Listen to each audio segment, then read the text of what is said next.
Hello hi friends. आज हम 10th class का जो टॉपिक करने जा रहे हैं उसका नाम है comprehend the standard safety procedure near service area, जिसका मतलब ये है कि हमें कौन कौन से तरीके अपनाने चाहिए जिससे कि जहाँ पर हम काम करते हैं, जहाँ पर अपनी सेवाओं को हम दे रहे हैं, वहाँ पे सुरक्षा और बचाव किया जाए। ये सेशन 2 है, यूनिट 6 आपकी 10वीं कक्षा की वोकेशनल किताब से लिया गया है, सेफ्टी एट वर्क प्लेस, जिसका यूनिट का नाम। तो देखिए, चलते हैं आगे। तो सेफ्टी का अर्थ क्या है, जिसे हम सरल भाषा में कहते हैं बचाव।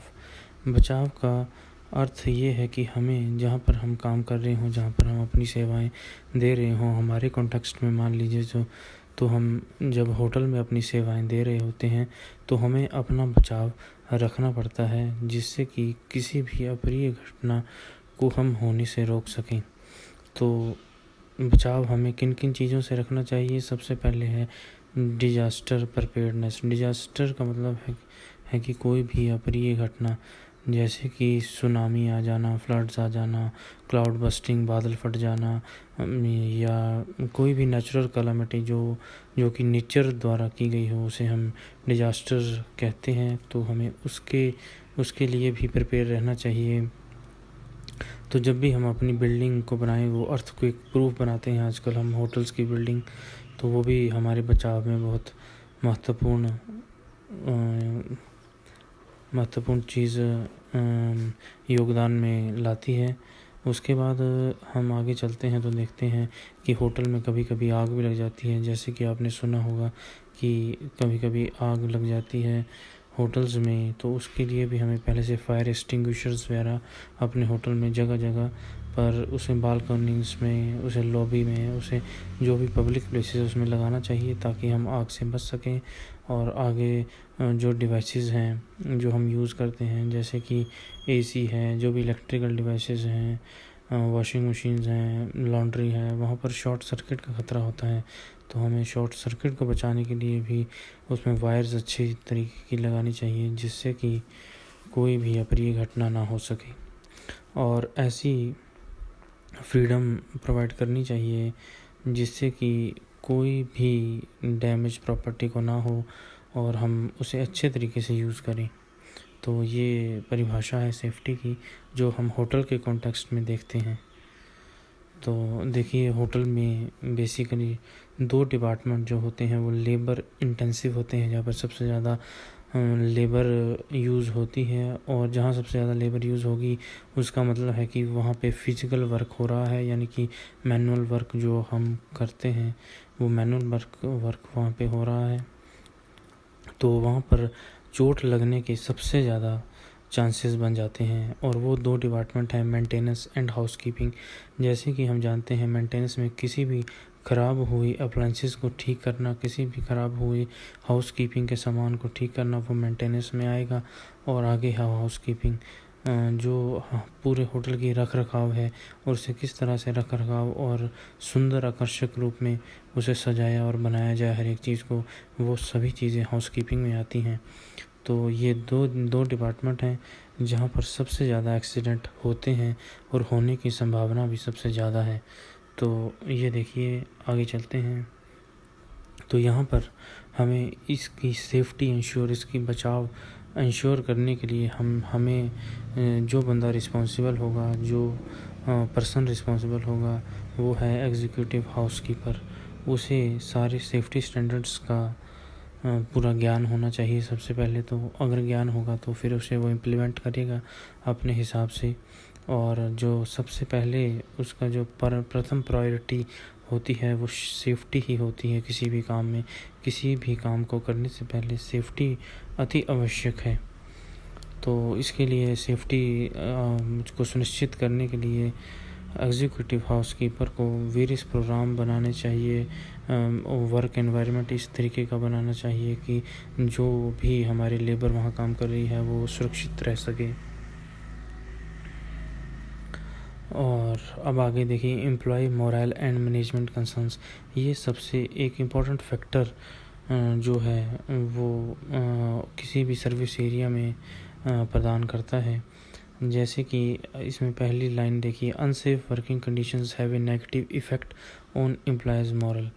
जो एम्प्लॉय का करैक्टर है, जो उसके विचार हैं, जब आपको कंडीशन ही ठीक नहीं दी जाएगी, गंदी कंडीशन दी जाएगी जहाँ पर गंदगी हो और वो कंडीशन ठीक नहीं है, तो एम्प्लॉय का काम करने को भी मन नहीं करेगा। तो जब उसका काम करने को मन नहीं करेगा तो वो काम जो है जल्दबाजी में करेगा या वो काम ठीक से नहीं करेगा। जब वो ये दोनों चीज़ें करेगा तो उसको एक्सीडेंट की संभावना सबसे ज़्यादा वहाँ पे बन जाएगी। इसलिए हर एक मैनेजमेंट का ये कर्तव्य होगा कि वो जहाँ भी लेबर इंटेंसिव काम हो रहे हैं और एक्सीडेंट्स की संभावना सबसे ज़्यादा है, वहाँ पर वह ठीक वर्किंग कंडीशंस प्रोवाइड करें जिससे कि एक्सीडेंट ना हो सकें। वो समय समय पर आगे उन्हें एम्प्लॉयज़ जो काम कर रहे हैं, कर्मचारियों को मोटिवेट करना चाहिए।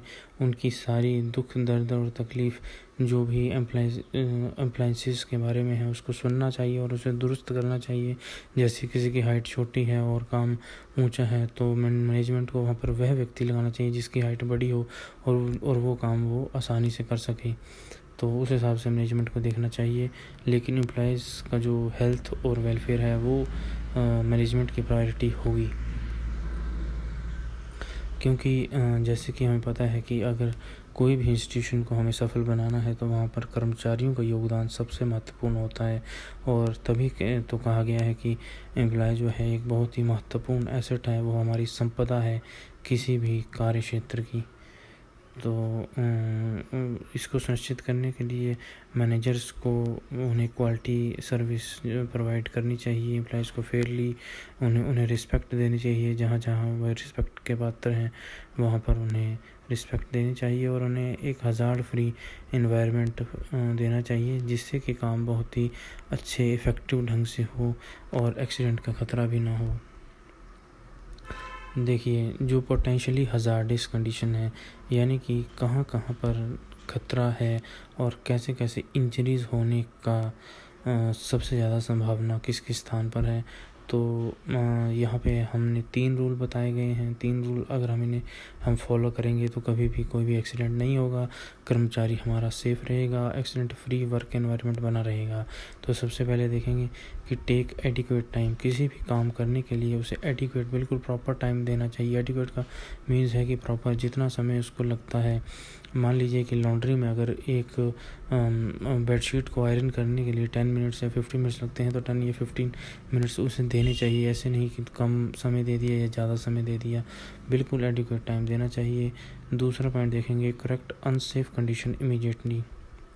जहाँ भी अनसेफ कंडीशंस हैं उसे हमें तुरंत रिमूव करना चाहिए और उधर से वो सारी ही हज़ार्डनेस को निकाल देना चाहिए।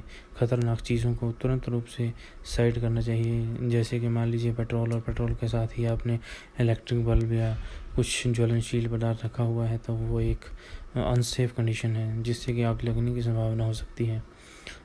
उसके बाद देखिए थर्ड पॉइंट है, do it safely the first time.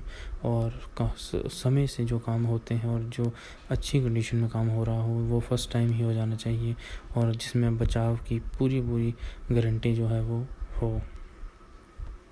तो देखिए सबसे पहले हम अब देखेंगे कि कहाँ कहाँ होटल्स में हमें लगने और एक्सीडेंट का ज़्यादा खतरा होता है। तो ये देखिए लिफ्टिंग का आपको अर्थ पता होगा, यानी कि किसी भी सामान को उठाना, उसे कीप करना, उसे कहते हैं लिफ्टिंग। तो हाउस कीपिंग जो डिपार्टमेंट है वहाँ पर सबसे ज़्यादा लिफ्टिंग का कार्य किए जाते हैं।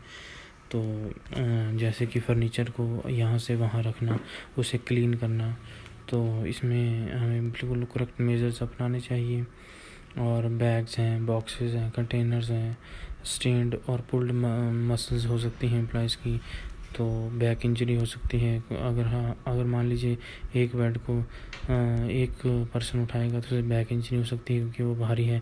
वहाँ पर हमें 4 या 2 आदमी देने चाहिए, 2 पर्सन्स देने चाहिए, एम्प्लॉयज़ देने चाहिए, जिससे कि किसी को चोट भी ना आए और काम भी बड़े इफ़ेक्टिव ढंग से हो जाए।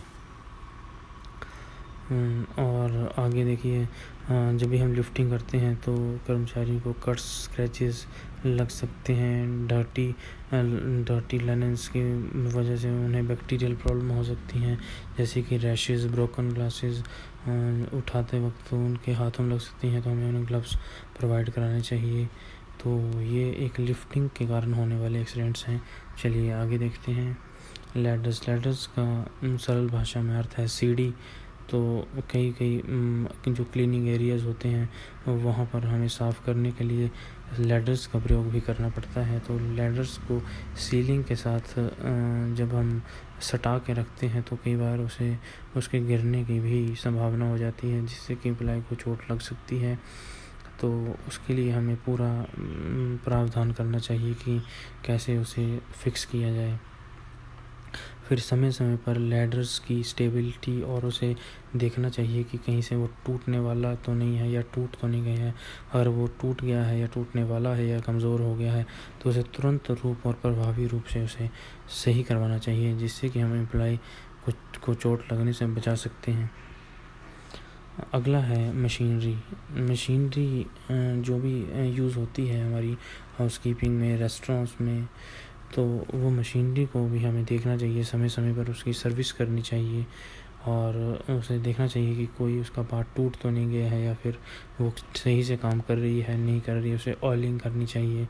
फिर जो मशीनरी है उसको चलाने के लिए जो एम्प्लॉयज़ हैं उन्हें समय समय पर ट्रेनिंग देनी चाहिए, जिससे कि वह जो मशीनरी है वो अच्छे ढंग से ऑपरेट कर सकें और अपने आप को लगने से बचा सकें।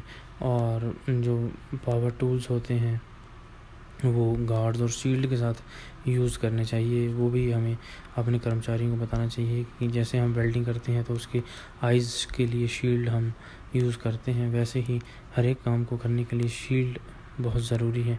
वो भी हमें अपने एम्प्लॉयज़ को बताना चाहिए, जिससे कि एक्सीडेंट होने से बच सकें। देन अगला है इलेक्ट्रिकल इक्विपमेंट। तो देखिए, जब भी इलेक्ट्रिसिटी से चलने वाला कोई भी इक्विपमेंट है उसके लिए हमें प्रॉपर सेफ़ कंडीशन अपने एम्प्लॉयज़ को देनी चाहिए, जैसे कि वैक्यूम क्लीनर है और प्रेस हैं और भी काफ़ी जो इलेक्ट्रिक से चलती हैं चीज़ें, उनके बारे में एम्प्लॉयज़ को बताना चाहिए। जो इलेक्ट्रिकल इक्विपमेंट्स हैं इससे करंट लगने की संभावना सबसे ज़्यादा होती है, इसलिए हमें अपने एम्प्लॉयज़ को बताना चाहिए कि वो वेट हैंड से प्लग्स को प्लग इन और प्लग आउट ना करे और उसकी जो क्लोथिंग है वो वेट ना हो, ये भी हमें बताना चाहिए। फिर उसके बाद जैसे ही हम इलेक्ट्रिकल इक्विपमेंट्स को लिक्विड्स और केमिकल्स के साथ में उसके संपर्क में लाते हैं तो उन्हें आग लगने का खतरा है, ये भी हमें अपने एम्प्लॉयज़ को बताना चाहिए। देन केमिकल्स जो हाउसकीपिंग को क्लीनिंग के लिए यूज़ आते हैं, केमिकल्स जैसे कि मान लीजिए तेज़ाब हम यूजुअली टॉयलेट्स में यूज़ करते हैं, तो ब्लीचिंग के लिए हम काफ़ी हार्मफुल केमिकल्स यूज़ करते हैं। उसके बाद पेस्ट कंट्रोल के लिए हम यूज़ करते हैं। तो अगर एम्प्लॉयज़ प्रॉपर सेफ्टी नहीं यूज़ करेगा तो उसे खांसी हो सकती है, उसे उल्टी आ सकती है, स्किन में रैशेज़ हो सकते हैं, कैंसर हो सकते हैं उसके फ्यूम से। इंसेक्टिसाइड्स और पेस्टिसाइड जब वो छिड़कता है कमरे में, तो अगर उसके फ्यूम्स आपकी आंखों में चले जाएं तो वो अंधा हो सकता है और इवन तक और कई मामलों में देखा गया है कि उसकी डेथ भी हो सकती है। तो सुरक्षा बहुत ज़रूरी है। देन सिक्योरिटी आगे सुरक्षा जिसे हम कहते हैं, सेफ्टी का अर्थ होता है बचाव और सिक्योरिटी का अर्थ होता है सुरक्षा। बहुत ज़रूरी है, क्योंकि सुरक्षा से ही आदमी फेयरलेस होकर काम कर सकता है। तो देखिए, इसकी जो डेफिनेशन है, security refer to the freedom from the fear and anxiety and doubt involving ourselves. तो जो भी व्यक्ति के मन में शंका है, जो उसको डर की भावना है जिससे वो काम कर सकता है, फिर लॉस और थेफ्ट ऑफ गेस्ट हैं, वो सभी जो हैं वो सुरक्षा के माध्यम से आते हैं। तो आइए देखते हैं। सबसे पहले सुरक्षा में हमें क्या चाहिए। थेफ्ट का मीन्स होता है चोरी, गेस्ट थेफ्ट हो सकती है, सामान की चोरी हो सकती है गेस्ट, जैसे कि आमतौर पर कई बार देखा जाता है कि गेस्ट अपने साथ ही match box, pen, shampoo, ashtrays, sewing kit भी अपने बैग में डाल कर ले जाते हैं। तो ये भी हमें देखना चाहिए सुरक्षा के माध्यम से। जैसे टॉवल्स ले जाते हैं, बाथरोब्स ले जाते हैं, बिन्स ले जाते हैं, पिक्चर्स भी अपने बैग्स में डाल के कई बार ले जाते हैं। तो अगर ऐसे ही वो ले जाते रहेंगे तो फिर होटल का प्रॉफिट जो है वो लॉस में बदलने को ज़्यादा समय नहीं लगेगा। हाँ, देन जो अगला सुरक्षा के माध्यम से हमें डर होता है वो होता है बॉम्ब थ्रेट्स। जैसे कि हमने देखा ताज में 26/11 के अटैक जो हुए थे वो ताज होटल में हुए थे, तो वहाँ पे टेररिस्ट घुस आए थे, आपने भी देखा होगा। तो वो बॉम्ब थ्रेट्स उसमें हम इंक्लूड करेंगे। इसमें जब भी बॉम्ब थ्रेट मिले तो एक सिक्योरिटी डिपार्टमेंट होता है, उसे हम फ़ोन करें, पुलिस को फ़ोन करें, जो भी हमारे पास SOPs हैं यानी कि स्टैंडर्ड ऑपरेटिंग प्रोसीजर्स दिए जाते हैं उनका हम अनुपालन करें। हमें वो मेटल डिटेक्टर्स लगाने चाहिए अपने होटल के बाहर, वो सुरक्षा में आता है। देन की कंट्रोल, जैसे कि इन इमरजेंसी सिचुएशंस हो जाती हैं कई बार अगर मान लीजिए होटल में आग लग गई तो हमारे पास मास्टर की और इमरजेंसी की होनी चाहिए। कई बार लॉक रूम अंदर से हो गया या फिर कोई ख़राबी हो गई तो हमें वो कीज़ जो है अपने पास रखनी चाहिए, जिससे कि हम गेस्ट को समय पर बचा सकें, उसे पूरी सुरक्षा का कोई अभाव ना हो, इसको हम सुनिश्चित कर सकें। तो देखिए हाउसकीपिंग में मेनली 4 तरह की कीज़ होती हैं। ये बहुत ज़्यादा ज़रूरी कीज़ है। इमरजेंसी कीज़ और मास्टर की जो होती है वो एक की से आप पूरे ही होटल के दरवाजे खोल सकते हैं। और किसी भी इमरजेंसी सिचुएशन में, जैसे कि फायर है या फिर गेस्ट सिकनेस है या सफोकेशन है या कोई भी तरीके से कोई भी इमरजेंसी है, तो ये यूज़ होंगी। Store room keys and guest room keys, वो स्टोर में यूज़ होगी, वो गेस्ट रूम में यूज़ होगी, ये भी बहुत ज़्यादा ज़रूरी है। देन जो हम नेक्स्ट देखेंगे वो देखेंगे लॉस्ट एंड फाउंड। कई मामलों में गेस्ट अपनी जो सामान है, अपनी जो वैल्यूबल्स है वो होटल में छोड़ जाता है। जैसे कि मान लीजिए आजकल की प्रॉब्लम्स हैं कि होटल्स में लोग अपना वॉलेट या मोबाइल्स या लैपटॉप छोड़ जाते हैं, तो वो लॉस्ट एंड फाउंड डिपार्टमेंट जो होता है वो होटल में होता है। जो हाउसकीपिंग डिपार्टमेंट होटल को इस डिपार्टमेंट देती है ताकि गेस्ट अपना काम जो है वो कर सके, ले सके। देन गेस्ट रूम क्लीनिंग होती है। गेस्ट रूम क्लीनिंग जो है वो सेफ्टी ऑफ द गेस्ट जो है और जो उसके एम्प्लॉयज़ हैं उसको सुनिश्चित करता है। और जो गेस्ट रूम क्लीन करते हैं उन्हें गेस्ट की प्रॉपर रिस्पेक्ट करनी चाहिए। जो वो साथ में लगेज लाए हैं, पैकेजेस लाए हैं, उसका उनको पूरा ध्यान रखना चाहिए। उन्होंने ड्रॉर्स और क्लोजेट्स में मान लीजिए गोल्ड की रिंग डाली है तो उसको भी उनको देखना चाहिए। वो भी सेफ्टी और सिक्योरिटी के हिसाब से बहुत ही ज़्यादा महत्वपूर्ण है। अगर मान लीजिए आप ही के एम्प्लॉय ने वो गोल्ड रिंग चोर ली तो पूरा ही होटल में दाग लग जाएगा और पुलिस आ जाएगी और वो बहुत ही शर्मनाक कंडीशन बन जाएगी। तो इसलिए ये रूम अटेंडेंट्स को पहले ही इंस्ट्रक्ट कर दें कि क्लीन जब आप रूम को करें तो गेस्ट की सुरक्षा, उनके सामान की रिस्पेक्ट करें। तो ये था दोस्तों जो हमने 10th क्लास का सेफ्टी एंड सिक्योरिटी जो हमें सर्विस एरिया में यूज़ करनी चाहिए। धन्यवाद।